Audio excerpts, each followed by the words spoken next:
Yes. तो अपन पढ़ रहे थे राजस्थानी चित्र शैलियां पढ़ रहे थे। चित्र शैलियों में अपन ने अलग अलग जो स्कूल में बांट रखी थी उनको अपन ने पढ़ लिया। रियासत काल में शासकों के द्वारा जो चित्र शैलियां ने जो चित्र वगैरह बनाए थे उनको अपन ने देख लिया है। उसके बाद में अपन ने क्या देखा था, आधुनिक चित्रकार भी बता दिया था। आधुनिक चित्रकार भी बता दिया था। आधुनिक चित्रकार में सबसे पहले अपन ने देखा था राम गोपाल विजयवर्गीय। राम गोपाल जी विजयवर्गीय का अपन ने पढ़ लिया, लिख भी लिया था। आधुनिक चित्रकला, राजस्थान में आधुनिक चित्रकला का जनक कहते हैं, सवाई माधोपुर से बिलोंग करते हैं, है ना। उसके बाद अपन ने देखा था गोवर्धन लाल बाबा। गोवर्धन बाबा को बेलू के चितेरा के नाम से जानते हैं, कांकरोली राजसमंद में जन्म हुआ था। उसके बाद देखा था परमानंद जी चोयल, कोटा से बिलोंग करते हैं और इनका जो विषय है भैंस से भर रहा था, इसलिए भैंसों का चितेरा कहा जाता है। फिर उसके बाद देखा अपन ने बूढ़ सिंह जी शेखावत बीकानेर से, और गांव, इनका जो चित्रण का विषय रहा था गांव जीवन ग्रामीण परिवेश इनका विषय रहा है, तो गांव का चितेरा इनको कहा जाता है। उसके बाद देखा था अपन ने जगमोहन माथोलिया, और इनका विषय क्या रहा है, श्वान कुत्ता, इनको श्वानों का चितेरा कहते हैं। फिर उसके बाद देखा था अपन ने कृपाल सिंह जी शेखावत, ब्लू पोट्री का जादूगर, क्वेश्चन आया था। अच्छा, सबके सही निकला होगा फिर तो। फिर उसके बाद देखा था सौभाग्यमल गहलोत, नीड का चितेरा, हाँ घोसला इनका विषय रहा था। चले देवकीनंदन शर्मा देख लिया था, और उसके बाद में अपन ने रवि शर्मा देख लिया था, राजा रवि वर्मा, भारतीय चित्रकला का जनक, केरल से। अब बात करते हैं आधुनिक चित्रकला। आधुनिक चित्रकला राजस्थान में, या ग्रामीण चित्रकला लिख लीजिए, हेडिंग डाल दो, राजस्थान में लोक चित्रकला, आधुनिक लिख लो या लोक चित्रकला लिख, जो वर्तमान समय में चल रही है ना। ग्रामीण लिख लो या लोक चित्रकला लिख लो। लोक चित्रकला, आज वो विषय पढ़ने जा रहे हैं, वो चित्र शैलियां जो अपने राजस्थान में अभी भी गांव में या उस क्षेत्र में चल रही है, जैसे मांडना वगैरह अभी भी अपन बनाते रहते हैं ग्रुप में, वो है। ठीक है, हाँ चले समझ लेते। पहले लोक चित्रकला में पहला देखते हैं अपन फड़। क्या है फड़? नाम सुना फड़ का? क्या होती फड़? देवी देवताओं के चित्रण जो कपड़ों पे किया जाता है उनको फड़ कहते हैं। अच्छा, कहाँ की प्रसिद्ध है? शाहपुरा भीलवाड़ा की प्रसिद्ध है। एक दो चित्रकार का नाम बताओगे? जोशी परिवार, पार्वती जोशी,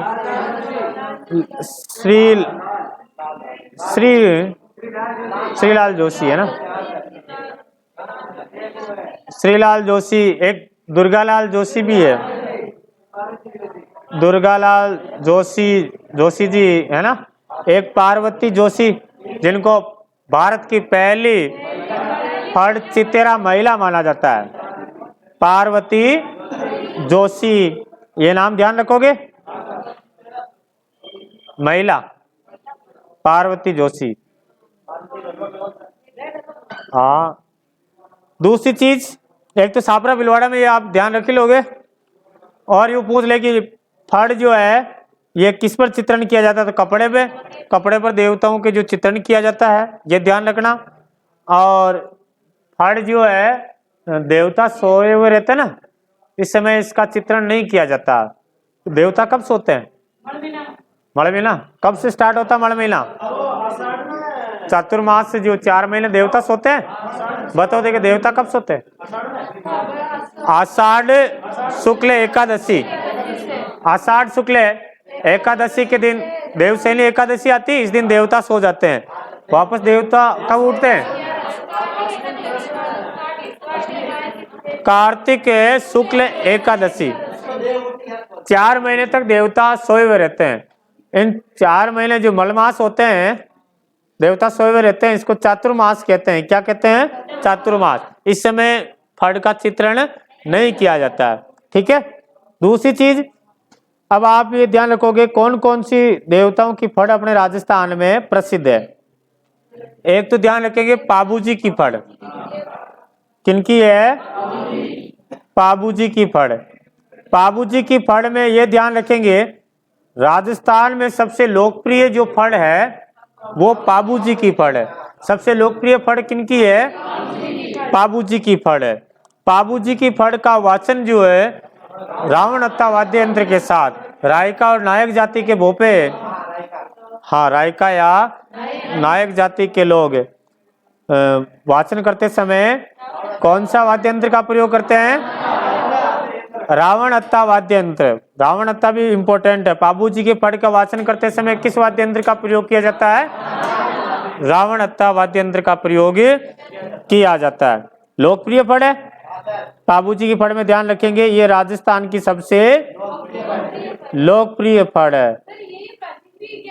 नहीं, लोकप्रिय फड़ है, लोकप्रिय याद रखेंगे, पॉपुलर है, फेमस है। दूसरी फड़ ध्यान रखेंगे देवनारायण की फड़। अगली फड़ कौन सी है? देवनारायण की फड़।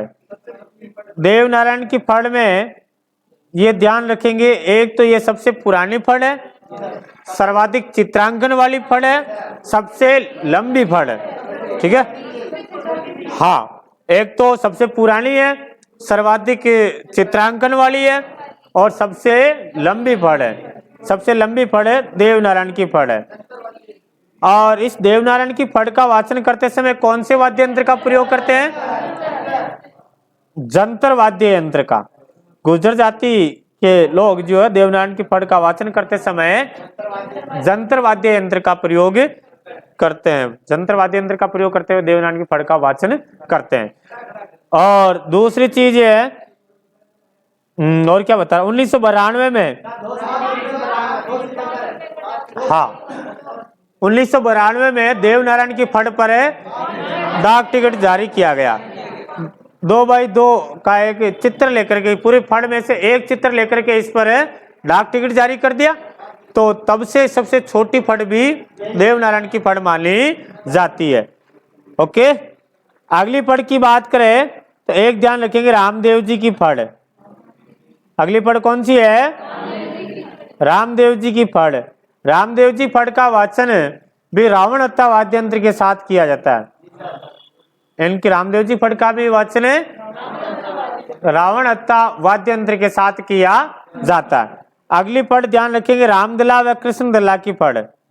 रामदला व कृष्णदला की फड़। रामदला व कृष्णदला की फड़ है।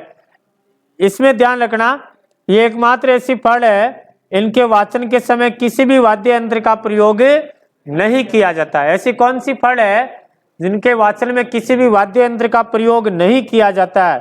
तो आप क्या बताओगे? रामदला व कृष्णदला। बिना वाद्य यंत्र के वाचन किया जाता है।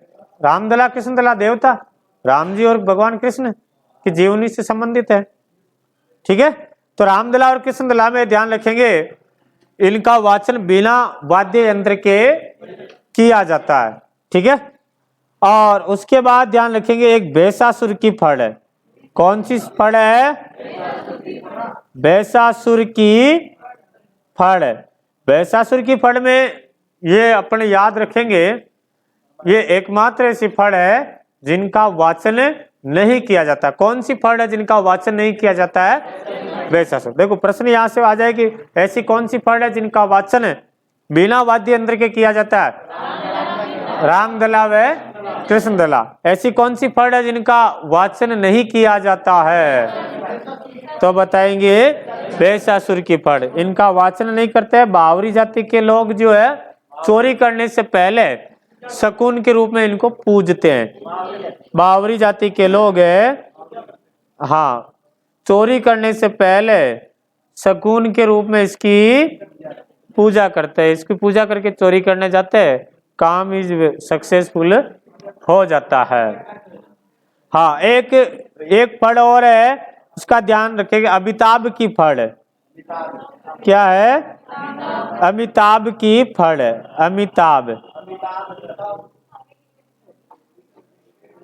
अमिताभ की फड़। मारवाड़ क्षेत्र में रामलाल और एक पतासी काकी ने अमिताभ जो फिल्म स्टार वाले हैं, इनको एक देवता के रूप में प्रदर्शित करके फड़ का निर्माण किया और वाचन किया है। तो एक तो किस क्षेत्र में है? मारवाड़ क्षेत्र में। और इसका वाचन करने वाले हो जाएंगे अपने रामलाल व पतासी काकी। क्या कह रहे हो? मारवाड़ क्षेत्र में। चलो इनको पहले लिखो, फड़ लिख लेते हैं, फिर आगे वाली बात करेंगे। लिखो देखिए। हाँ, फड़। लोक चित्रकला लिख लिया? पहला लिखो फड़।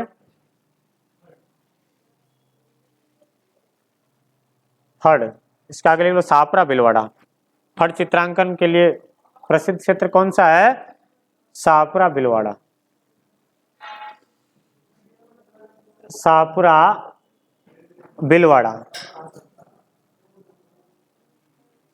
फिर लिखो फड़ क्या होता है, जो भी लिख लो।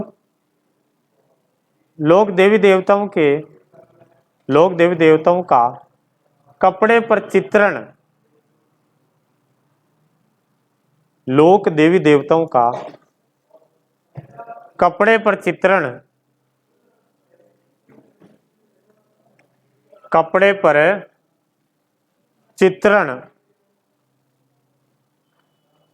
फड़ कहलाती है।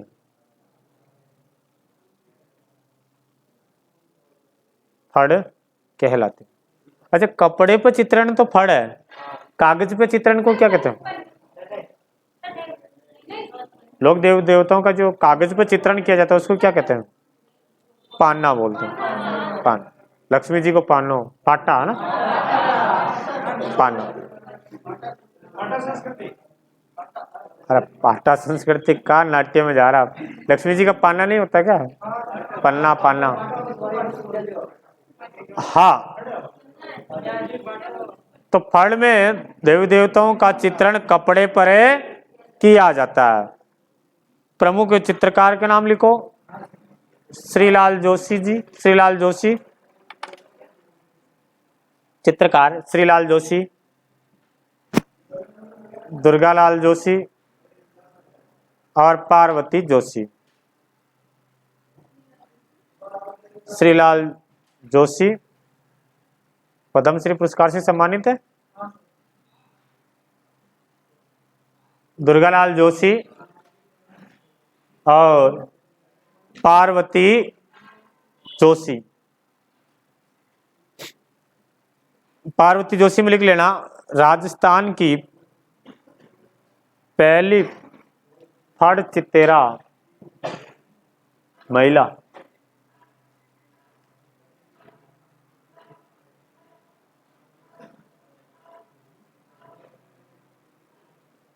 फड़ चितेरा महिला पार्वती जोशी। लिख लिया? चलो अब कौन कौन सी फड़ प्रमुख है जो लिखो। सबसे पहले लिखो पाबूजी की फड़। लिख लो राजस्थान की सबसे लोकप्रिय फड़ है। राजस्थान की सबसे लोकप्रिय फड़ है।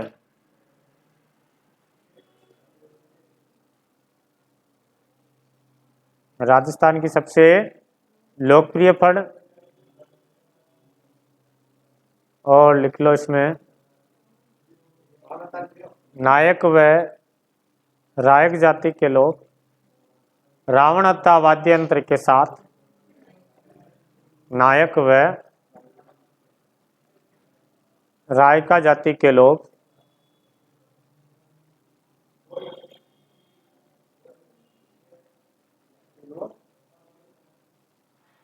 नायक व रायका जाति के लोग रावणहत्ता वाद्य यंत्र के साथ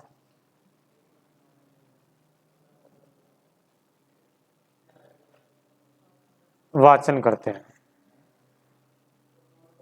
अगली पढ़ लिखो, देवनारायण की पढ़, लोकप्रिय पढ़ तो लिख ली थी।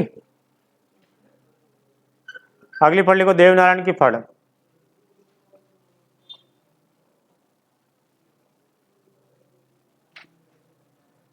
देवनारायण की पढ़, देवनारायण की पढ़ में लिखो, राजस्थान की सबसे लंबी,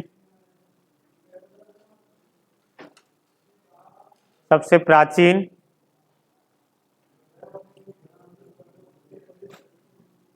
सबसे प्राचीन और सर्वाधिक चित्रांकन वाली पढ़ है। सर्वाधिक चित्रांकन वाली पढ़ है। सर्वाधिक चित्रांकन वाली, हाँ, सबसे पुरानी है, सर्वाधिक चित्रांकन वाली है और सबसे लंबी, लंबी भी लिख लिया, पुरानी है, लंबी है और सर्वाधिक चित्रांकन वाली पढ़ है।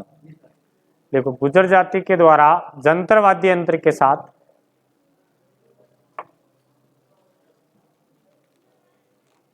गुर्जर जाति के द्वारा जंतर वाद्य यंत्र के साथ,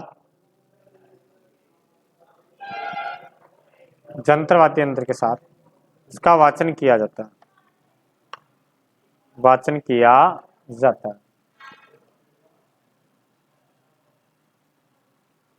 जंतर वाद्य यंत्र 1992 में 1992 में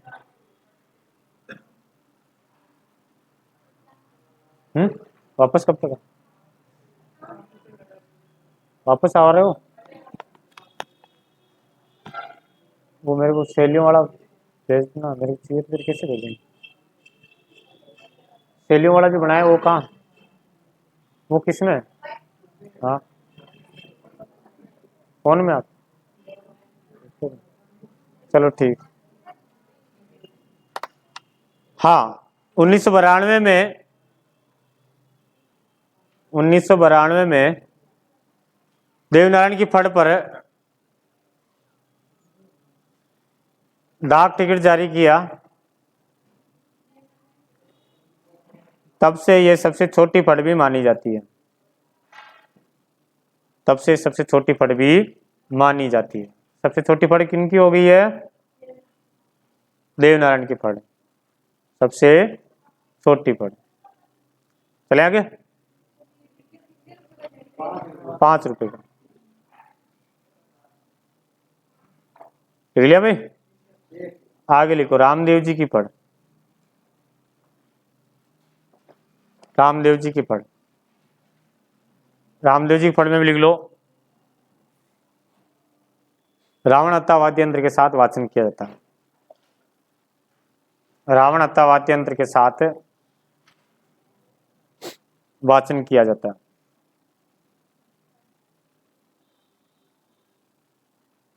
फिर को राम दला कृष्ण दला की पढ़, हाँ, रावणहत्ता वाद्य यंत्र के साथ वाचन किया जाता है।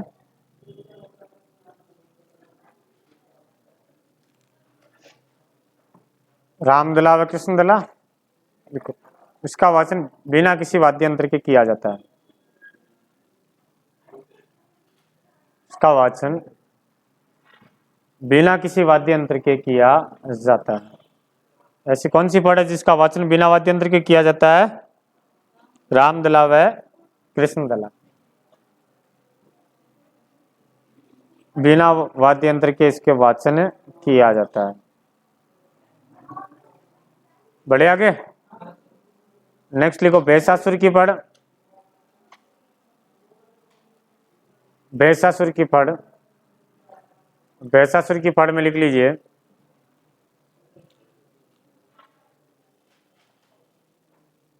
इस फड़ का वाचन नहीं किया जाता है, वाचन नहीं किया जाता है।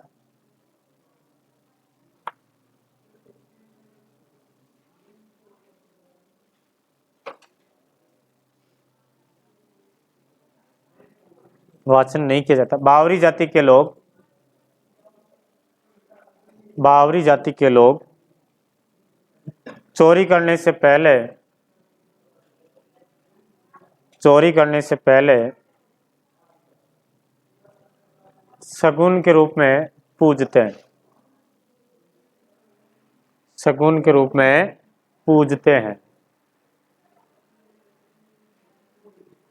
चले आगे, नेक्स्ट लिखिए,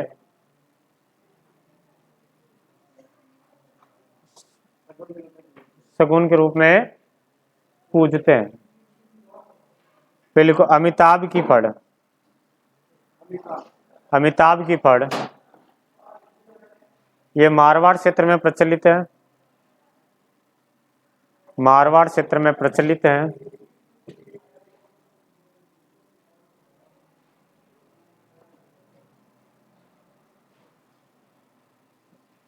इसका निर्माण रामलाल व पतासी काकी के द्वारा किया गया, रामलाल व पतासी काकी के द्वारा किया गया।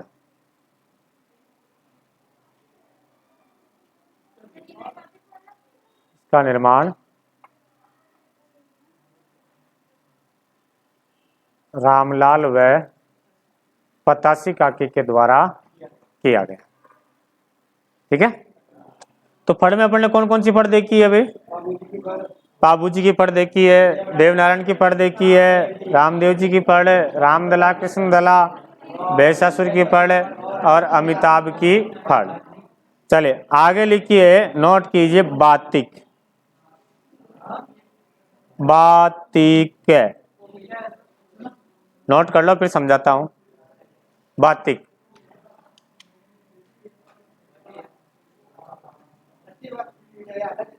बातिक फड़ नहीं है, वो फड़ तो चित्रकला हो गई, दूसरा बातिक। देखिए बातिक में क्या होता है, अरे चित्रकला में देख रहा, पहले अपन ने फड़ देखा ना, पहली चित्रकला में अपन ने देखा लोक चित्रकला में फड़ है, दूसरे नंबर की है बातिक है।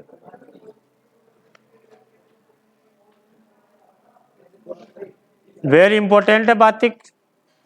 बातिक से एक तो ध्यान रखना, क्षेत्र पूछते हैं कि बातिक कला कहाँ की प्रसिद्ध है, तो बातिक कला है खंडेला सीकर से। कहां से है? खंडेला सीकर से। एक तो ये ध्यान रखना, बातिक कला काफी एग्जामों में पूछा हुआ है। बातिक कला कहाँ की प्रसिद्ध है? खंडेला सीकर। बेटो आ रहा हूँ, बेस चालू। दूसरी चीज इसमें क्या होता है कि कपड़े के ऊपर जहां कलर नहीं चढ़ाना होता है वहां पर मोम का लेप कर दिया जाता है, मोम का लेप कर दिया जाता है। फिर हाँ, उसमें कलर है, उस पानी में गर्म करके उसपे उस कपड़े को वहां रखा जाता है, तो जहाँ मोम चढ़ी हुई रहती है वहां कलर नहीं चढ़ता है, और जहाँ मोम नहीं चढ़ी हुई रहती वहां पर कलर चढ़ जाता है। जैसे कपड़ा रहता है, कपड़ा पे पहले पेंसिल से क्या कर देते हैं, अलग अलग अपने चित्रांकन बना देते हैं, पेंसिल से अलग अलग उस पर चित्र, जो चित्र डिजाइन बनानी वैसे बना देते हैं। फिर जैसे इस वाले पार्ट में मैंने क्या कर दिया, मोम लगा दिया, और यहाँ पर भी मोम लगा दिया, यहाँ पर भी मोम लगा दिया। फिर मैं ब्रश से क्या करूँगा, इसमें यहाँ कलर कर दिया या कलर कर दिया, फिर इस मोम को हटा दूंगा, तो जहाँ मोम लगा हुआ पार्ट वहाँ पे कलर नहीं चढ़ेगा। आपको तो ये ध्यान रखना, बातिक कहाँ की है? खंडेला सीकर से, वेरी इंपॉर्टेंट है। और इसके एक प्रसिद्ध कलाकार हुए उमेश चंद्र शर्मा। क्या नाम है? उमेश चंद्र शर्मा। प्रश्न आएगा, उमेश चंद्र शर्मा का संबंध किस कला से है? बातिक कला से, खंडेला सीकर से। वैसे इतना ध्यान रखना, लिखो बातिक कला खंडेला सीकर, खंडेला सीकर, और प्रसिद्ध कलाकार लिखो उमेश चंद्र शर्मा, खंडेला सीकर से ही है। चले आगे, नोट कर लिया सभी ने? अगला लिखो साजियां,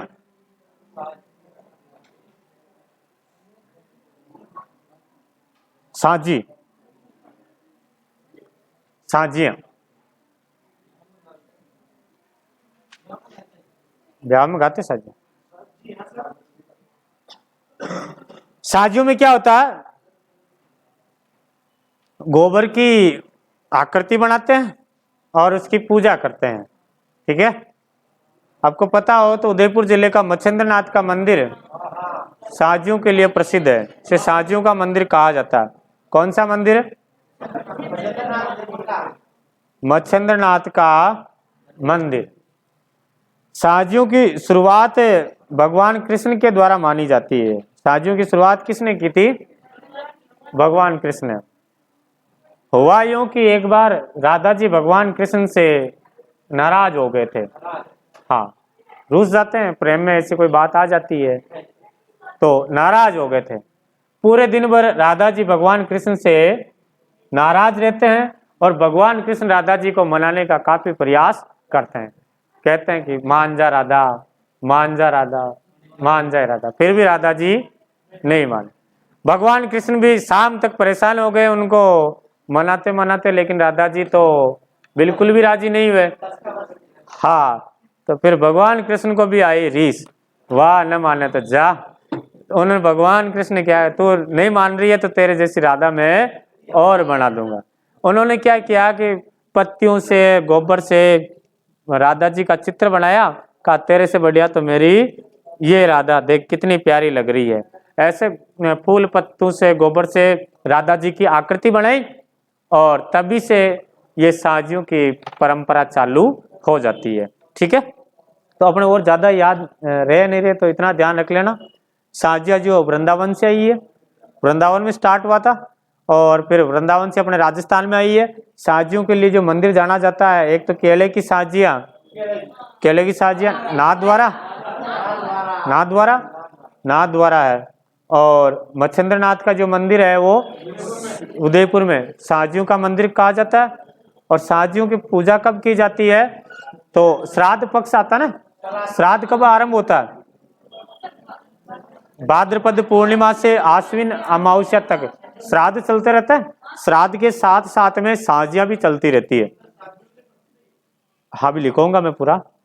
श्राद्ध के साथ साथ में साजियां का भी पूजन किया जाता है। तो साजिया कब पूजी जाती है तो क्या बताओगे?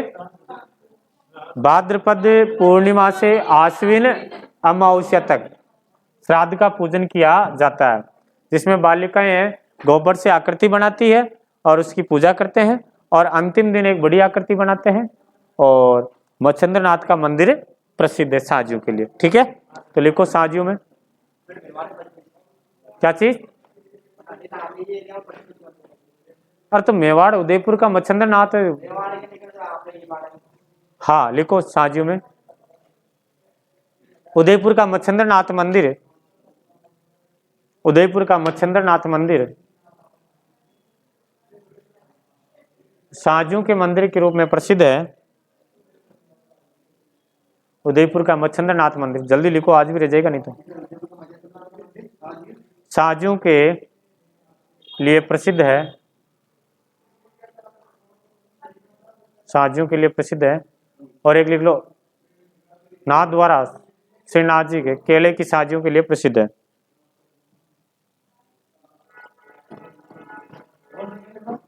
नाथद्वारा या श्रीनाथ जी लिख लो, दोनों एक ही बात है। केले की साजियों के लिए प्रसिद्ध है, केले की साजियां। चले आगे,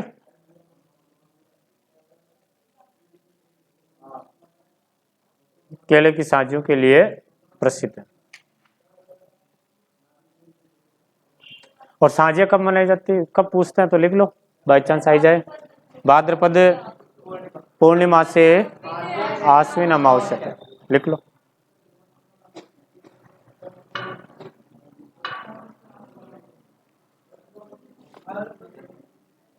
भाद्रपद पूर्णिमा से आश्विन अमावस्या तक।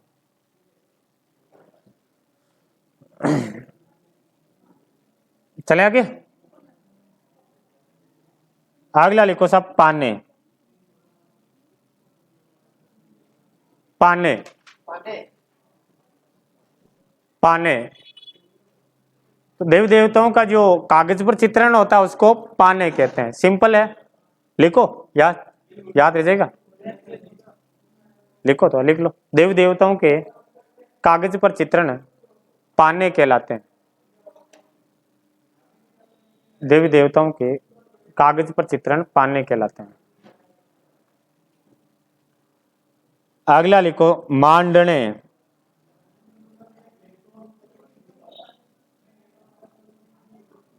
मांडने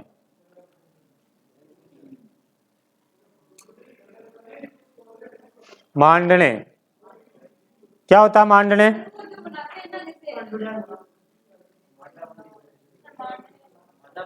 घरों पर आजकल जो बनाते हैं ये मांडने। हाँ, खड़ी से बनाओ या किसी से बनाओ, रंगोली वगैरह या घरों पे बनाते हैं अपन। राजस्थान में जो सर्वाधिक प्रचलित है वो है स्वास्तिक। स्वास्तिक का चिन्ह सबसे छोटा मानना भी है और सर्वाधिक प्रचलित भी है। इस टाइप से है स्वास्तिक, जिसको अपन साटिया बोलते हैं। हाँ, हमारा उधर साटिया बोलते हैं, आपके इधर क्या बोलते हैं? ये बोलते हैं स्वास्तिक। ये गणेश जी का प्रतीक है, गणेश जी का प्रतीक है साटिया, सभी जानते हो। इसके बाद स्वास्तिक के बाद ये जो स्वास्तिक है ये मांगलिक का ये प्रतीक माना जाता है ना। इसके बाद पगलिया। पगलिया जो है लक्ष्मी जी का प्रतीक है। लक्ष्मी जी का घरों में नहीं लगाते दीपावली पगलिया में? पगलिया, ठीक है। पगलिया भी ये एक आपके मानना में आते हैं, तो मानना तो बता दोगे? लिख लो। सर्वाधिक प्रचलित है छोटा मानना स्वास्तिक है। सर्वाधिक प्रचलित व छोटा मानना स्वास्तिक। एक दो मानना वो लिख लो। पगलिया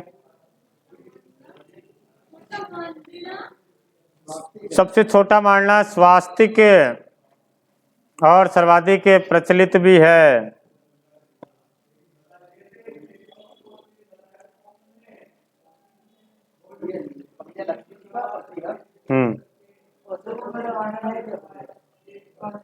क्या कह रहे हो? बड़ा नहीं है, प्रचलित में लिखवाया था। दोनों ही है, दोनों ही। स्वास्तिक फिर बाद में पगलिया, बाद में पगलिया मान। स्वास्तिक के बाद में जो ज्यादा प्रचलित है वो पगलिया लक्ष्मी जी का। चले आगे देखे। फिर एक लिखो गोदना। नाम ध्यान रख लेना बस, तो ये आप पकड़ लोगे। गोदना, गोदना जानो? गोदना शरीर पर चित्रांकन करना, टैटू। वो टैटू क्या है? गोदना। इस टैटू की शुरुआत भी भगवान कृष्ण के समय हुई थी। भगवान कृष्ण ने इसकी शुरुआत की थी। राधा जी का चित्र अपने शरीर पर बना दिया था, कहा देख राधा तेरे से मैं कितना प्रेम करता हूं। यदि सब चीज भी यदि मेरे से कोई छीन करके ले भी जाए तो भी आपका जो ये नाम लिखवा दिया मैंने, इसको कोई भी नहीं छीन सकता है। तो भगवान कृष्ण ने ही गोदना की शुरुआत की थी। फिर धीरे धीरे ये इतना प्रचलित हो गया था कि हाँ, आजकल तो क्या दूसरी आकृति लिखवाते। पहले जो है महिलाएं अपने पति का और पति पत्नी का नाम लिखवाता था। यहाँ तक लिखवाता था, आजकल में नहीं देखते। हमारे टाइम पर ऐसे लिखवाते, मैं ऐसे लिखवाते थे, मैं प्रेम सिंह की वाइफ फलानी फलानी हो, इतना नाम लिखवाते थे। फिर मैं पूछा भी था कि देखो आप इतना नाम, बड़ा नाम क्यों लिखवाया? तो कहा कि देखो ये नाम जो मैंने लिखवाया ना, ये आप और मेरा नाम अंतिम समय तक रहेगा। जैसे ये आभूषण वगैरह है, जिस दिन में समझ लो हो भी जाए तो क्या होंगे कि भाई बाकी सारी चीजें उतार लेंगे लोग, बाकी आभूषण वगैरह है इनको थोड़ी जलाएंगे, लेकिन आप और मेरा नाम जो है इसको कोई भी नहीं मिटा सकता। ये अपने प्रेम की एक निशानी है। आज भी ये प्रचलित है। हाँ है ना, अपने भी उन्होंने नाम लिखवाया तो मेरे को भी तो लिखवाना ही था। तो गोदना क्या है? शरीर पर जो चित्रांकन करवाते हैं या नाम लिखवाते हैं, ये गोदना है। कुल मिलाकर के ध्यान रखना, गोदना भी एक लोक चित्रकला में नाम आता है। बस नाम आप सुना हुआ है तो आप ऑप्शन से कर लोगे, ठीक है। या फिर यूं आ जाए कि ग्रामीण क्षेत्रों में, ग्रामीण नहीं भी लिखा हुआ है कि लोग या प्रचलित जो शरीर पर चित्र और नाम खुदवाते हैं, इस चित्रकला को क्या नाम दे रखा है? तो गोदना। नाम लिख लिया था गोदना, ठीक है। अगला लिखो, अगला नाम लिखो आप मेहंदी। मेहंदी, मेहंदी भी लोक चित्रकला में नाम आता है। महिलाओं के श्रृंगार में मेहंदी का भी एक श्रृंगार है। सोजत की मेहंदी प्रसिद्ध है। पहले तो मेहंदी हमारे कोई फंक्शन होता था तब लगाते थे। हाँ, आजकल भी लगाती है, वैसी कोई बात नहीं। चलो नेक्स्ट है पतवारी। बस नाम ध्यान रखना, लोक कला में आता है। पतवारी, पतवारी, हाँ जी, पतवारी पत की देवी है। पतवारी को पत की देवी के रूप में पूजते हैं। गांव के बाहर पतवारी वहां रहती है। जब भी यात्रा पर जाते हैं तो पतवारी को पूज करके जाते हैं और कहते हैं कि हे पतवारी माता, हम यात्रा पर जा रहे हैं, आप हमारी यात्रा में रक्षा करना। और जब भी यात्रा करके वापस लौटते हैं तो पहले पतवारी के वहां जाकर के पतवारी माता को थैंक यू बोलने जाते हैं कि हाँ थैंक यू बोलेंगे कि आपके सहयोग से ही हम इस यात्रा को सकुशल यात्रा करके वापस लौटे हैं। ऐसा भैरू जी का मंदिर बना हुआ रहता है। हाँ, फिर अगले लिखो पिछवाई कला।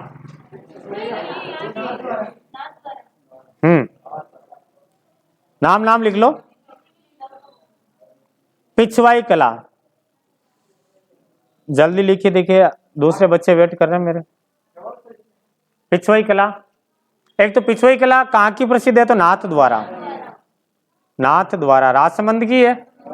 भगवान श्रीनाथ जी की जो मूर्ति है, मूर्ति के पीछे भगवान कृष्ण की बाल लीलाओं का जो चित्रण है वो ही पिछवाई कला है, ठीक है। लिख लो, भगवान श्रीनाथ जी के मूर्ति के पीछे भगवान श्रीनाथ जी। कोरोना का थोड़ा ये लेयर कम हो जाएगी, फिर चल के आएंगे नाथ द्वारा के। मेरे बोतना बाकी है, चलोगे आप भी? हाँ, नाथ द्वारा राजसमंद। भगवान श्रीनाथ जी के मूर्ति के पीछे, मूर्ति के पीछे कपड़े पर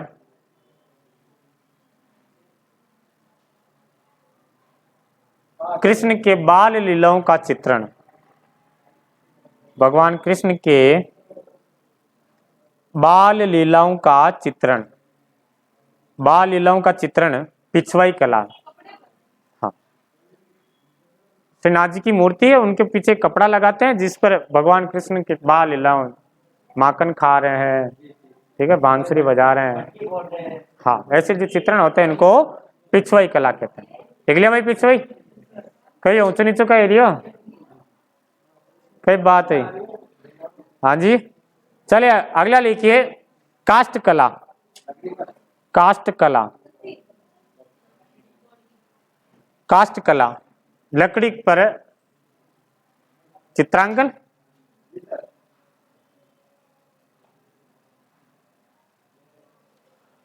हाँ, एक चोपड़ा नाम सुना? चोपड़ा क्या होता है? चोपड़ा, हाँ, संत माव जी का ग्रंथ चोपड़ा ग्रंथ है। चोपड़ा झील है।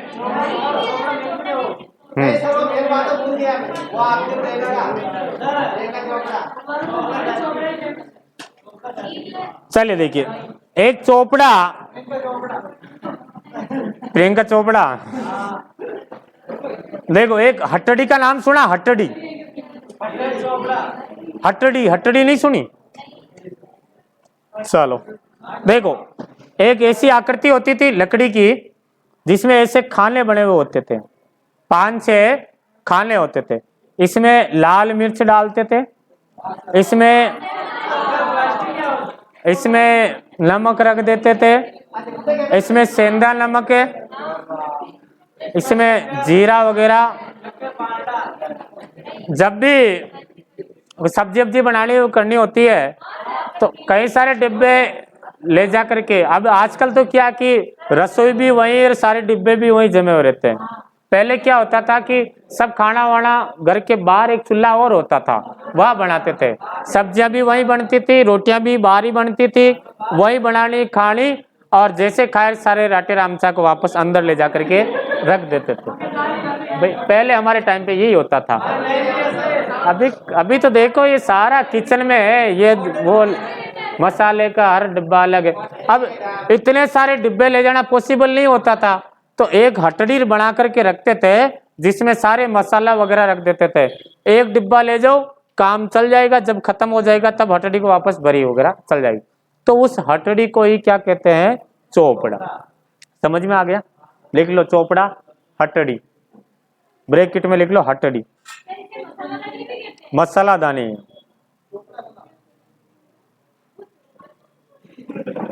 हाँ, ब्रैकेट में लिख लो हटड़ी, 4 या 6 खाने के मसाला रखने का पात्र। हाँ 4 भी अपनी इच्छा पर है, अपन कितने वाला ले, 4 खाने वाला ले, 6 खाने वाला।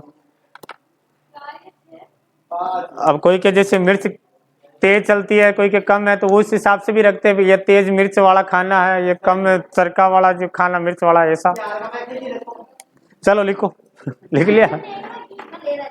अगला लिखिए बाजोट, कास्ट कला में लिखो अगला बाजोट। बाजोट कास्ट कला बस्सी की है, बस्सी चित्तौड़गढ़ है। बाजोट जानो, बाजोट देखिए, बाजोटिया। हाँ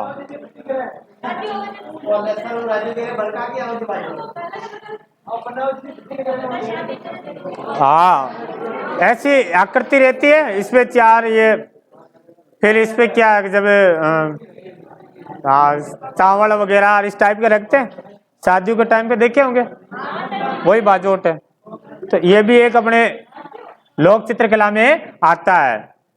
और दूसरी चीज है कि ये इस पे बैठ मतलब खाना रख करके भी खाते रहते बाजोट, खाना वगैरह।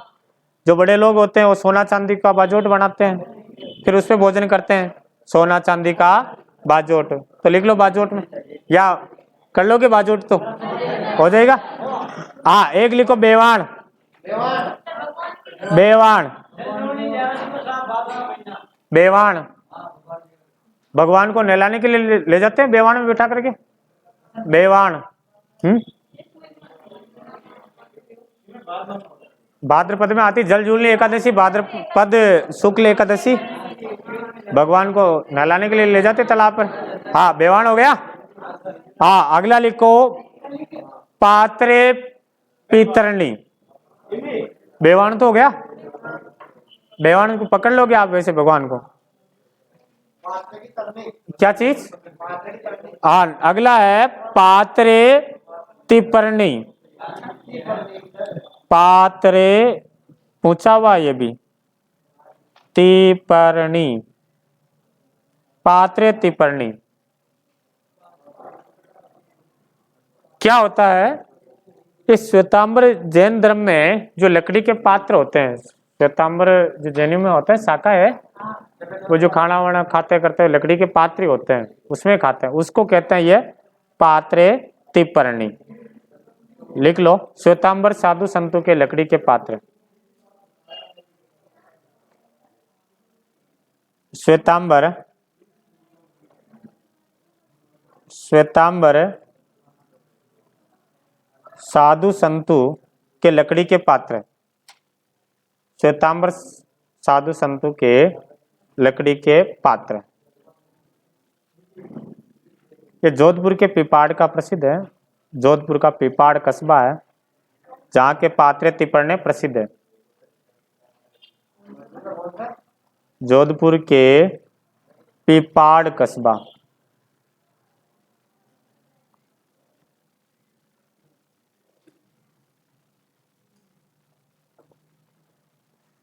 चलिए आगे देखिए। हाँ, अगला लिखते तोरण। कास्ट में आता है तोरण। तोरण, वैसे तोरण किसका प्रतीक है? तोरण विजय का प्रतीक है। आजकल तो बाजार में से लेके आते हैं तो लकड़ी का नहीं आता है, ऐसे कागज का प्लास्टिक का बना हुआ आता है। पहले तोरण इस टाइप का आता था, हमारी शादियां होती थी ऐसे आता था तोरण, ऐसी आकृति रहती थी। और फिर यहाँ पर ये एक यहाँ पर चिड़ी बैठी हुई रहती, चिड़ी यहाँ पर चिड़ी बैठी हुई रहती थी। हाँ, तलवार से फिर इस पर खटेड़ा करते थे, जीत गए। चलो बता रखा था पहले आपको, ध्यान रखना। तोरण किसका प्रतीक है? विजय का प्रतीक है, लकड़ी का बना हुआ होता है। हाँ, एक लिखो आप, कावड़। कावड़, हाँ, बस्सी चित्तौड़गढ़। बस्सी चित्तौड़गढ़। कावड़ क्या होता है? देखो वो भी है एक, मतलब अलमारी टाइप के होते हैं। बस्सी चित्तौड़गढ़ में प्रभात जी सुतार के द्वारा बनाया हुआ है, मतलब अभी भी बन रहे हैं और भी काफी सारे कलाकार हैं। तो इन कावड़ों में क्या होता है कि अलमारी टाइप के बने हुए होते हैं जिसमें देवी देवताओं के चित्र होते रहते हैं। जैसे जैसे उसको खोलते जाते हैं और अलग अलग देवताओं के चित्र आते रहते हैं, वो कावड़ है। ठीक है। हाँ, आगे लिखिए थापड़ा।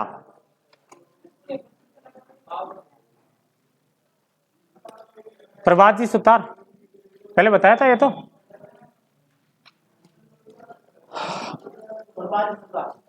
प्रभात जी सुतार। हाँ, आगे लिखो बटेवड़े या थापड़ा। बटेवड़ा या थापड़ा। बटेवड़े, बटेवड़े या थापड़ा।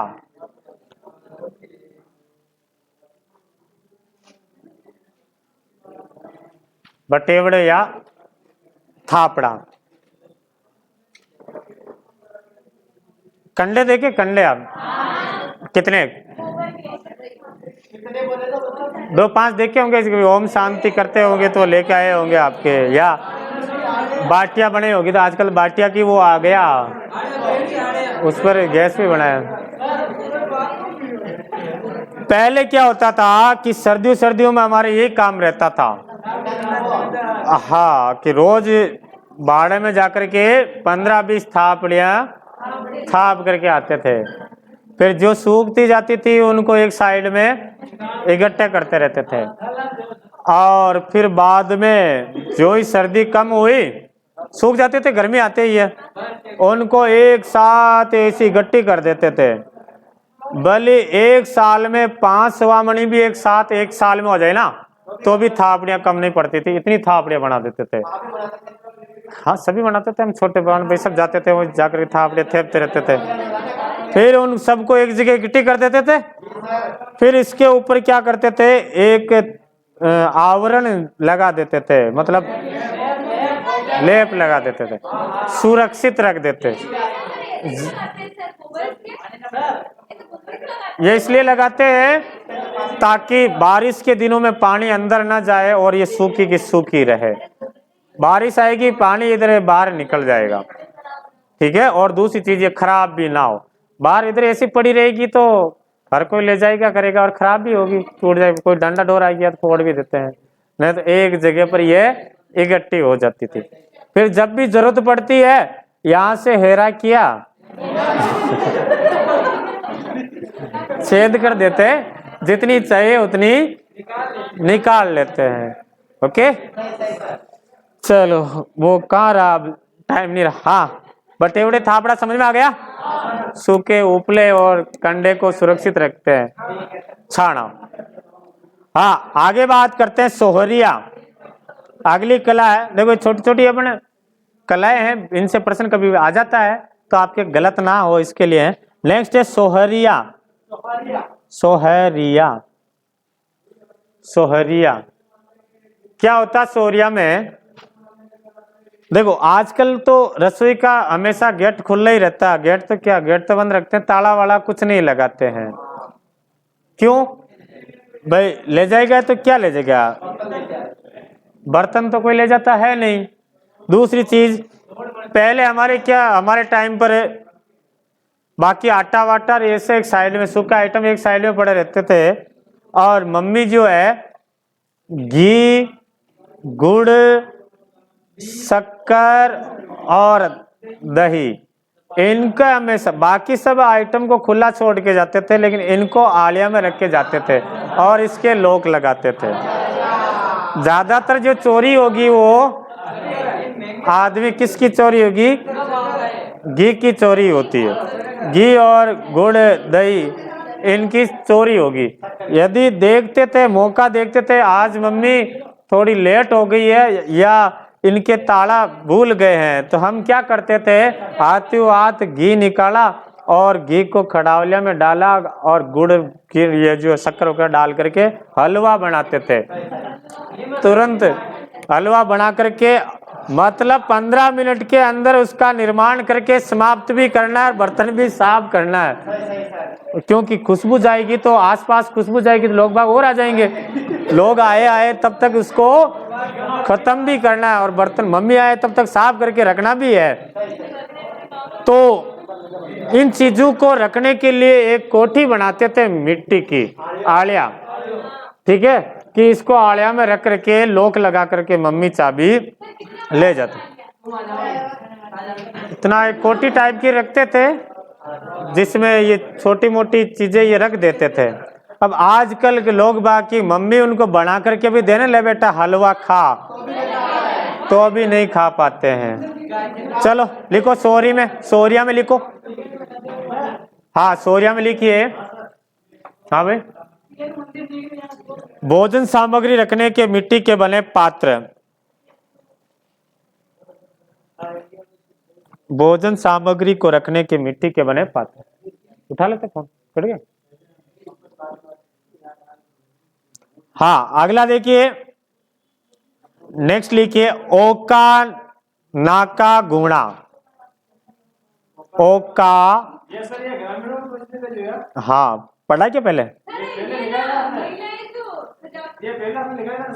पहले लिखवा दिया। गोबर से बनाई गई कलात्मक आकृतियां।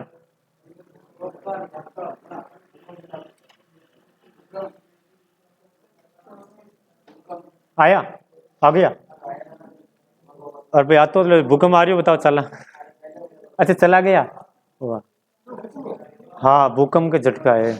जल्दी मारे भाई साहब काट जावे, वह टाइम का थोड़ी एक धड़धड़ाहट हुई थी। चलो अभी क्लास से फ्री होकर देखते देखे कहाँ पर आया था, कितनी तीव्रता से आया था, कितना नुकसान पहुंचा है। भगवान का बहुत बहुत शुक्रिया कि अपने को बचा करके रखा। ज्यादा जनधन की हानि तो नहीं हुई है, अभी तक तो नहीं सुना। प्रभु सबकी रक्षा करो। यस लिखो जल्दी से। ओका नाका गुणा, गोबर से बनाई गई कलाकृतियां। गोबर से बनाई गई कलाकृतियां जो ग्रामीण क्षेत्र में चेचक के समय चढ़ाया जाता है या पूजा की जाती। चेचक के समय पूजा की जाती। जब गांव में जैसे बोधरी वगैरह या जाती करती ज्यादा, फिर भाई नहीं जारी कर रही है, चेचक की बीमारी ज्यादा हो रही, तो फिर क्या करते थे, गोबर की ऐसी कलाकृति बना करके अंदर में जाकर के सब उसको पूजते हैं। ओका नौका गुणा ध्यान रखना, कुल मिला करके गोबर की कलाकृतियां चेचक के समय इनकी पूजा की जाती। नेक्स्ट लिखो घोड़ा बावसी।